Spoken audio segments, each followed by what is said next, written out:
प्यारे बच्चों, आज हम हमारे अतीत का पाठ नंबर 2 नए राजा और उनके राज्य करने जा रहे हैं। बच्चों, 7वीं शताब्दी से पहले हमारे पास कोई प्रमाण नहीं है। 7वीं शताब्दी के बाद कई नए राजवंशों का उदय हुआ, जैसे कि मानचित्र 1 में दिखाया गया है कि किस प्रकार 7वीं से 12वीं शताब्दी के बीच कौन कौन से राजवंश आए।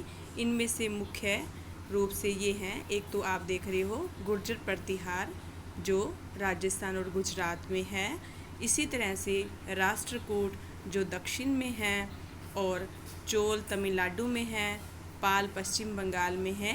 ये मुख्य राजवंश आपको इस मानचित्र में दिखाए गए हैं। इसके बाद मैं आपको ये बताने जा रही हूँ कि नए राजवंशों का उदय कैसे होता था।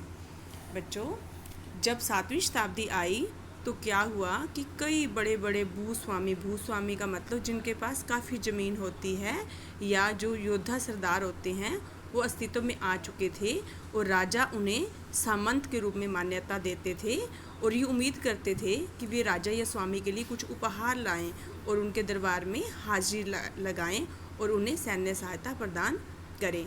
और राजा जो हैं, जो सामंत जो हैं, वो अपने आप को, जब उनके पास ज़्यादा ज़मीन जायदाद आ जाती थी, तो अपने आप को महासामंत या महामंडलेश्वर यानी पूरे मंडल का महान स्वामी घोषित कर देते थे।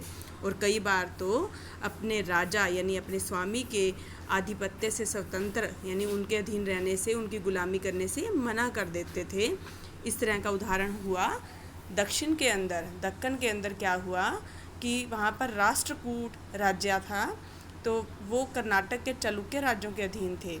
तो वहाँ पर एक राष्ट्रकूट प्रधान था दंती दुर्ग, उसने चालुक्य स्वामी की गुलामी करने से मना कर दिया और उन दिनों में यज्ञ करके भी अनुष्ठान यानी कि यज्ञ करके भी अपने आप को क्षत्रिय मान लिया जाता था। यानी कि अगर कोई व्यक्ति जन्म से राजा नहीं होता था तब भी वो राजा बन सकता था।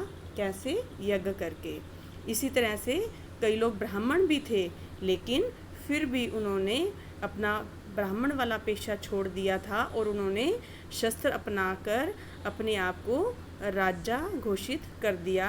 जैसे कदम्ब म्यूर शर्मण और गुर्जर प्रतिहार राजा था जो हरिश्चंद्र थे। ये हरिश्चंद्र थे, वो ब्राह्मण थे, लेकिन इन्होंने बाद में कंदब म्यूर शर्मण ने तो कर्नाटक में और गुर्जर प्रतिहार ने राजस्थान में अपना राज्य स्थापित कर दिया। अब बात करेंगे कि राज्यों में प्रशासन कैसे चलता था।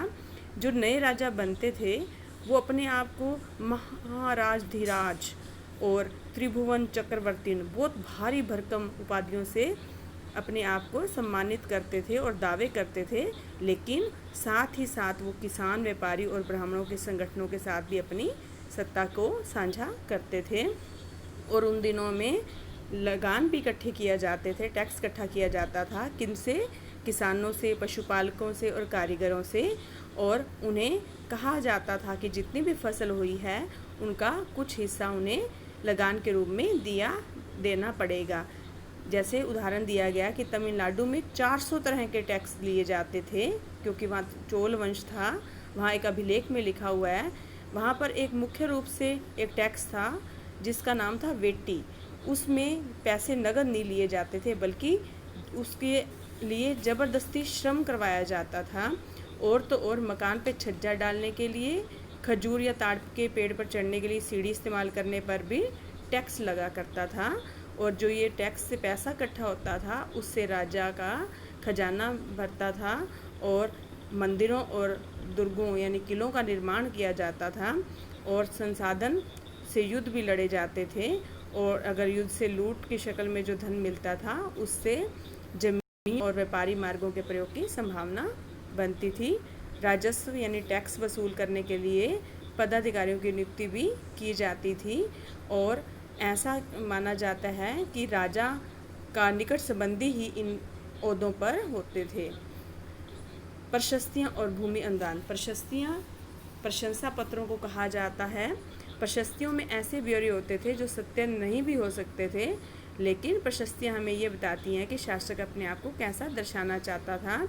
मिसाल के तौर पर अपने आप को कई शूरवीर बताते थे, कई विजय योद्धा बताते थे और कोई विद्वान ब्राह्मणों के द्वारा भी ये प्रशस्तियाँ रची गई हैं।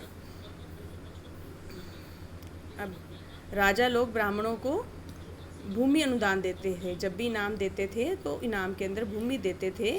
वो भूमि आप ये चित्र में देख पा रहे हो, तांबे के पत्रों पर लिखी हुई होती थी और जिनको भूमि दान दी जाती थी उनको ये ताम्र पत्र यानी तांबे के पत्र दिए जाते थे और इस पर संस्कृत और तमिल में लिखा हुआ होता था।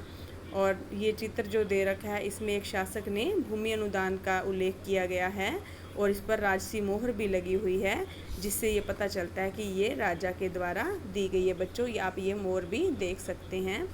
Thank you. आज के लिए इतना ही, बाकी के पेज हम अगली बार करेंगे। Thank you.